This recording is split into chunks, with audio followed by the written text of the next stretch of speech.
சுவிசேஷம். இந்த நாளுக்குரிய தேவ வார்த்தை.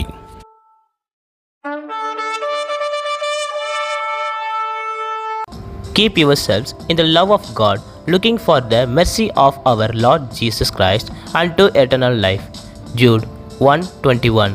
పరిశుద్ధాత్మలో ప్రార్థన చేయుచు నిత్య జీవార్థమైన మన ప్రభువుకు యేసుక్రీస్తు కనికరము కొరకు కనిపెట్టుచు దేవుని ప్రేమలో నిలుచున్నట్లు కాచుకొనియుండుడి. யூதா ராసిన கிரந்தம் 1:21.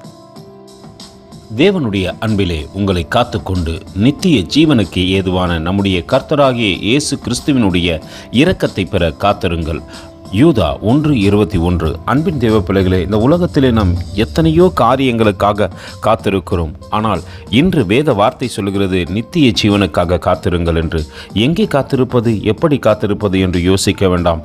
இன்று தேவ சமூகத்திலே காத்திருந்து தேவனுக்கு பிரியமாய் நாம் செயல்படுவோமானால் நிச்சயமாய் நித்திய ஜீவனுக்கு ஏதுவான வழியை தேவன் நமக்கு உண்டாக்குவார். தேவ சமூகத்திலிருந்து வார்த்தையினால் தம்மை வெளிப்படுத்துவார். அந்த அன்பின் தேவனுக்கு நேராய் நம்மை தாழ்த்தி தரைமட்டமாய் ஒப்பு கொடுத்து காத்திருப்போமா? கர்த்தர் தாமே உங்களை ஆசீர்வதிப்பாராக. ஆமென். எங்களோடு கூட இணைந்து ஊழியம் செய்ய விரும்பினால் இந்த வார்த்தைகளை மற்றவர்களுக்கும் பகிர்ந்து கொடுங்கள். இது ராஜ்யத்தின் சுவிசேஷம். Thank you for watching. God bless you.